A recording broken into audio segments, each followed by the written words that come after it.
Estamos de volta com Manhã no Ar, são 7h08.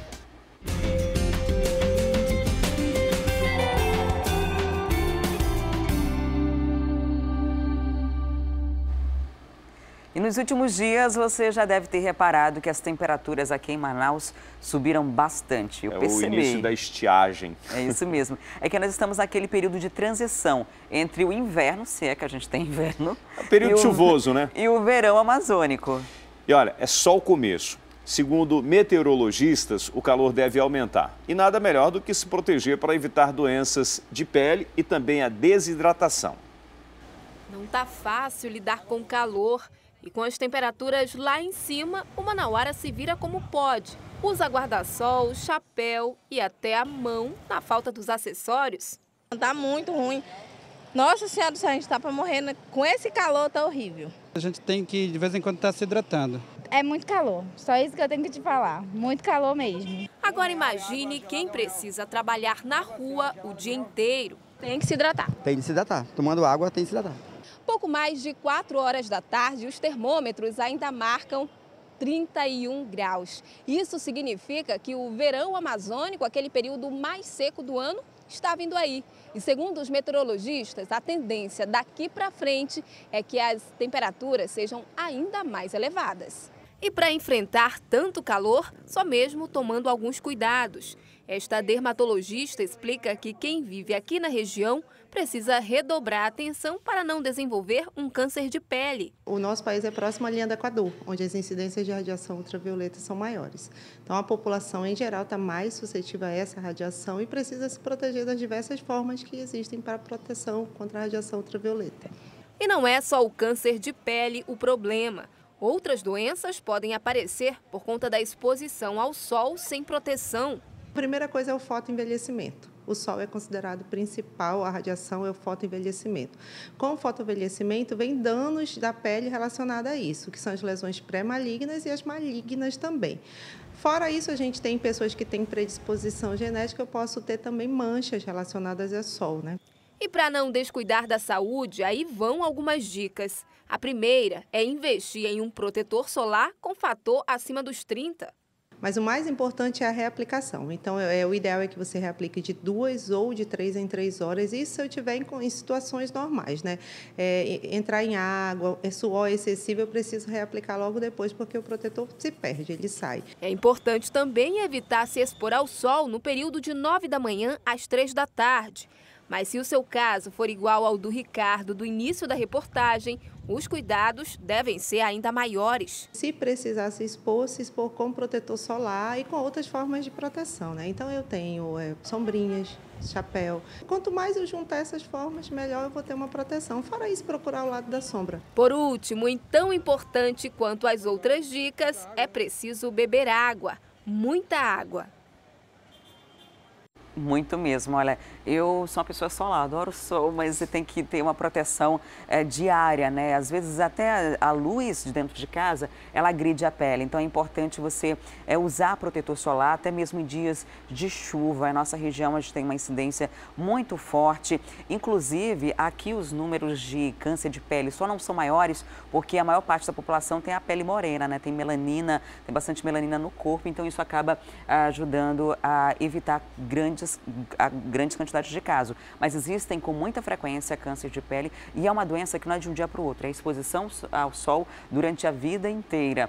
E também tem as doenças de pele, sem contar no envelhecimento, que acaba sendo acelerado, a pele fica com manchas, assim, que podem ser evitadas se você usar protetor solar. Às vezes as pessoas não querem usar porque isso vai ficar melecado, né, porque vai ficar suando, mas existem hoje tecnologia que ajudam a desenvolver vários tipos de protetores solares, inclusive para crianças, para mulheres grávidas, que você consegue se proteger sem ter esse incômodo do creme. Inclusive tem, principalmente para as mulheres, protetor que já vem com cor, né? Que dispensa a maquiagem.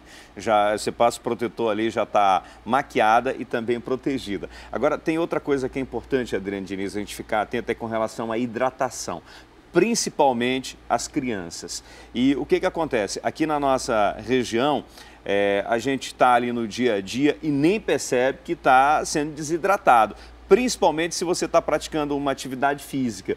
Então, eu ando com a minha garrafinha para cima e para baixo, porque no carro, qualquer lugar que eu vou, eu estou ali com a minha garrafinha do lado, até por conta também do uso da voz e tal, desse calor infernal que é na cidade de Manaus. Então, é importante que você fique atento a essas situações. Você sabia que a maioria dos casos de dor de cabeça nas mulheres tem relação com o fato de não tomarem água? Não. Pois é. Sem contar em outras doenças renais e outras coisas que são desenvolvidas pela falta d'água. Então é muito importante a gente tomar esses cuidados para garantir uma saúde melhor. E em dias de muito sol e desse calor excessivo, manter a nutrição do corpo é muito importante. Na extensão do programa para a internet, no aplicativo A Crítica Play, você vai conferir dicas de sucos que você pode fazer em casa e que vão te ajudar a manter a saúde em dia. Olha que legal. Vamos agora, então, fazer a nossa interação com a rádio A Crítica FM 93.1. Quem está por lá é o Márcio Paz Barreto. Olá, Márcio, bom dia, tudo bem? Bom dia, Wilson, bom dia, Adriane. Bom, vamos começar aqui falando sobre o segundo dia de julgamento, né? O julgamento que começou ontem às 9 horas da manhã e teve muito bate-boca, hein?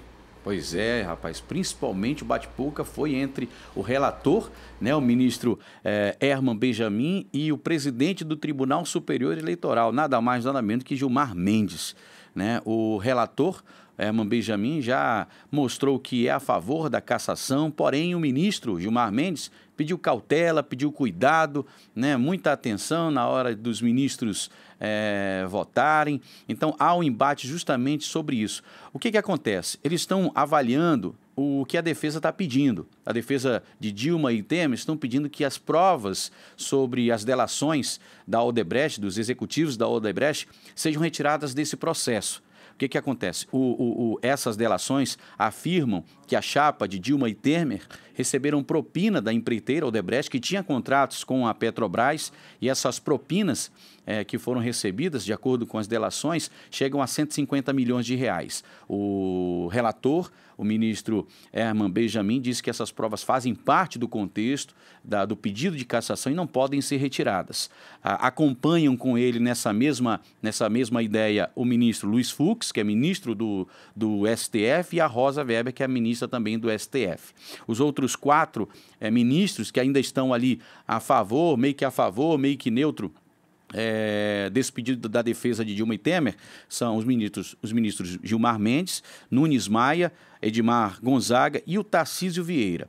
O governo, Wilson e Adriane, apostam que eles vão ter uma decisão favorável, né, de 4-3. 4 ministros vão votar a favor, né, da defesa, ou seja, contra a cassação. Porém, o ministro Tarcísio Vieira ainda se mostra neutro. Ele deve ser a grande surpresa, a grande expectativa sobre o voto, né? Porque ele ainda se mostra neutro, ainda não sabe se vai votar a favor ou contra a cassação. Há uma tendência para ele votar contra a cassação, mas a qualquer momento pode surpreender. O julgamento é retomado por volta de 9 horas da manhã, logo às 8 horas, horário de Manaus, né? Deve ser retomado agora. Porém, o ministro Gilmar Mendes já pediu também outras sessões, ou seja, deve se estender até sábado aí esse julgamento no TSE.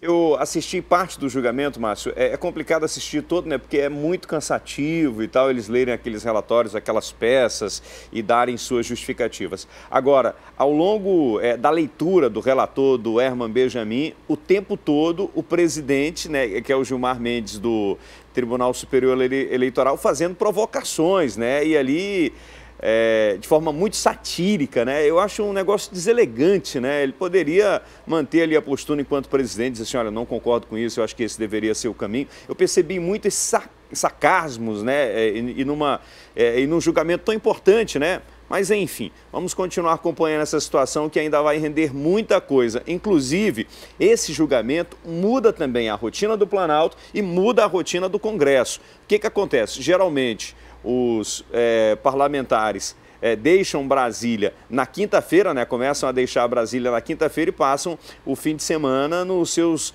estados, né? E parece que tem muita gente que já vai emendar, né? Vai passar o fim de semana lá até que seja terminado o julgamento, né? Até que sejam proferidos, e se forem proferidos, os votos sobre essa situação. Pois é, a expectativa é justamente no voto desse ministro Tarcísio Vieira, que se mostrou neutro até então, ou seja, 3 ministros a favor da cassação, 3 ministros contra a cassação, e aí o Tarcísio Vieira está meio que em cima do muro ainda, né? Apesar de alguns ministros dizerem que ele está a favor, aliás, contra a cassação. Vamos aguardar, né? Tudo pode acontecer. Ontem, como você bem disse, foi estranha a reação do ministro Gilmar Mendes. Algumas pessoas, alguns críticos, né, jornalistas, disseram que ele estava atuando em defesa da chapa de Dilma e Temer. Muito estranha a posição dele, que chegou até a ficar irritado com o relator, né, em alguns momentos. Então, vamos aguardar mais um dia de julgamento, mais um dia de sessão lá no Tribunal Superior Eleitoral para ver o que acontece. Agora a gente muda de assunto e fala de um dado muito preocupante, a violência contra idosos aqui no Amazonas. A Secretaria de Segurança Pública registra 28 agressões por dia. Isso é absurdo, né?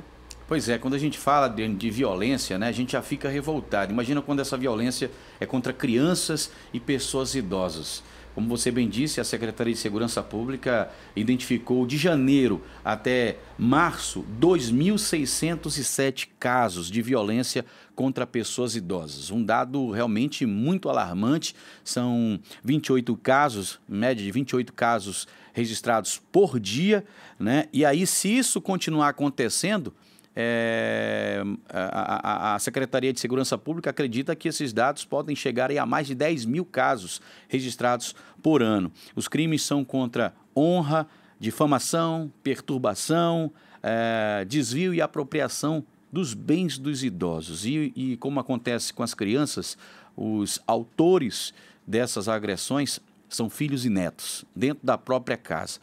Geralmente, segundo a delegacia, né, especializada em combate a crimes contra idosos, registra justamente os casos em que os filhos e netos se apropriam dos cartões, né, de benefício desses idosos. E aí decidem o que querem com o dinheiro, decidem fazer o que querem. Muitas vezes não ajudam essas pessoas, né, essas pessoas idosas, e aí como é que fica a situação, né? E aí a secretaria, a delegacia, aliás, a delegada orienta que vizinhos, parentes possam denunciar, porque muitas vezes esses idosos são reféns do amor para com os filhos, para com os netos, né? Aceitam receber essa violência, ficam calados, enfim. É muito complicada a situação que foi registrada, que é registrada diariamente na Delegacia de Combate a Crimes contra Idosos. É uma dependência emocional também, né? Imagina só, você criou um filho, de repente você está sendo vítima de uma agressão dele, sabe que se você denunciar, o seu filho vai preso e você não quer, nenhuma mãe quer que o filho seja preso e acaba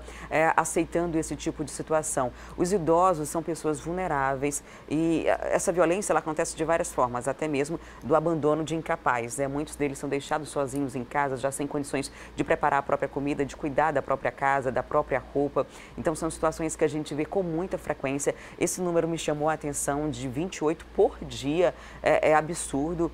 E assim como na violência doméstica entre casal, que qualquer pessoa pode denunciar, essa situação também. Você não precisa necessariamente se indispor com o seu vizinho, criar algum tipo de atrito ou fomentar até mais a violência. Você pode fazer uma ligação para a polícia, ligar 181 na Secretaria de Segurança Pública, eles vão investigar o caso e tirar esse idoso de perto dessa pessoa que está explorando ou que está agredindo fisicamente, né? Imagina chegar nessa fase da vida em que você perde muitas vezes a autonomia, já é um problema psicológico para muitas dessas pessoas, porque você dá conta de resolver sua vida, resolver os seus problemas, trabalha, de repente, você perde toda essa autonomia, né? De conseguir resolver os seus problemas do dia a dia. Precisa do filho, precisa do neto que você criou. E acontece uma situação como essa, é algo que a gente se entristece muito de ter que noticiar e espera que com esses dados, chamando atenção para isso, as pessoas possam também se sensibilizar e denunciar esses casos. Você falou que 28 casos registrados por dia chamou sua atenção, né, Adriane? Mas isso pode ser maior. Pode ser maior porque, de acordo com a delegacia, né? Tem situações em que os idosos aceitam receber, como você bem disse, são reféns do amor, do sentimento. Muitas pessoas não denunciam, mas esse caso, com certeza, na nossa cidade é muito maior esses casos que acontecem. Esses são só os registrados, né? Ok, Márcio, muito obrigado e até amanhã. Até amanhã, Wilson, Adriane, bom dia para vocês. Até lá. E o Jornal A Crítica de hoje também destaca: Idosos, 28 denúncias de agressão por dia. Ritmo de registros no primeiro trimestre indica que 2017 pode fechar com 10 casos de agressão, 10 mil casos de agressão. Essas e outras reportagens completas podem ser conferidas no seu celular ou tablet. É só baixar gratuitamente o aplicativo A Crítica Digital. Cadastrando-se, você ganha um mês de assinatura grátis. O aplicativo está disponível para os sistemas Android e iOS. E agora a gente vai conferir um resumo do que foi notícia até este momento. Confira. Pais de alunos denunciaram o professor que teria recebido dinheiro para realizar festa de formatura, mas baile nunca aconteceu. A festa estava programada para dezembro do ano passado. Alunos de pelo menos 6 turmas foram enganados. No bairro Gilberto Mestrinho, o cano estoura, água invade residências e uma casa acaba desabando na noite dessa quarta-feira. Por conta do vazamento, o abastecimento no bairro foi interrompido e o serviço normalizado depois da manutenção do cano. Zonas norte e leste de Manaus são as áreas que apresentam o maior número de casos de degradação da natureza. E os órgãos responsáveis tentam diminuir esses índices. Até aplicativo no celular é usado para tentar reverter esse quadro. Tribunal Regional Eleitoral suspende regularização biométrica e atualização só poderá ser feita em setembro. A biometria só foi necessária para os eleitores de Manaus e dos municípios da região metropolitana. Nas outras cidades do interior, a votação ainda vai ser pelo sistema de identificação antigo. Comerciantes acreditam que o Dia dos Namorados deve aquecer as vendas para esse período. Mas faltando 4 dias para a comemoração dos namorados, tem gente que ainda não sabe o que vai dar para o parceiro. Dia dos Namorados batendo na porta, mas... Ainda não pensei nisso aí. Mas já tá em cima da hora, né? Tá certo, tem que já ir pensando, né? Mas ainda não pensei ainda não, olha. Já sabe quanto vai gastar nesse Dia dos Namorados? Ainda não, porque o dinheiro está curto, eu não estou podendo gastar. Mesmo assim, a data promete aquecer o comércio. A Câmara de Dirigentes Lojistas espera um crescimento de 1,6%. Perfumes e peças do vestuário serão os itens mais procurados. E os presentes não devem ultrapassar os R$ 90. O comércio investe em estratégias para atrair os clientes. Vai ter de tudo, vai ter brindes onde você comprar um X que premia um jantar romântico e que premia flores e que vão ter flores rosas entregues na porta com quem comprar. Então, olha, estão fazendo de tudo que é possível para que a gente possa realmente fazer a venda. E para agradar, criatividade é fundamental. Nesse caso, a crise pode até ser uma aliada. Um cartão, uma declaração de amor em forma de vídeo. É preciso procurar alternativas. Prepara um jantarzinho, se não der para ser num restaurante legal, faz em casa, prepara todo o ambiente, né? Faz os cartazes com foto. Vamos fazer aí relembrar toda a história do casal. Isso é muito bacana. Por isso, para esse Dia dos Namorados, a dica mesmo é pesquisar. Afinal, vale declarar o amor sem comprometer o orçamento. O mais importante nesse momento é o sentimento. Claro, o presente é maravilhoso, mas dá um presente que não vai te comprometer, porque não adianta você ficar feliz naquele dia e passar aí o resto do ano completamente endividado, porque isso também vai comprometer o relacionamento. O casal tem que estar, acima de tudo, com saúde financeira. E na extensão do Manhã no Ar para o aplicativo A Crítica Play, você vai conhecer dicas de presentes mais em conta para o Dia dos Namorados. E opções que você pode fazer em casa, desde que tenha tempo, né? Muito bacana, a gente vai mostrar daqui a pouquinho no nosso conteúdo exclusivo para a internet. E depois do intervalo comercial, a gente vai falar sobre a gravação do DVD do Canto da Mata. Vai acontecer no Teatro Amazonas. E tem ainda notícias do esporte. O Hamilton, sabe aquele que abandonou o time do Manaus? Parece que vai voltar. A gente traz os detalhes daqui a pouquinho.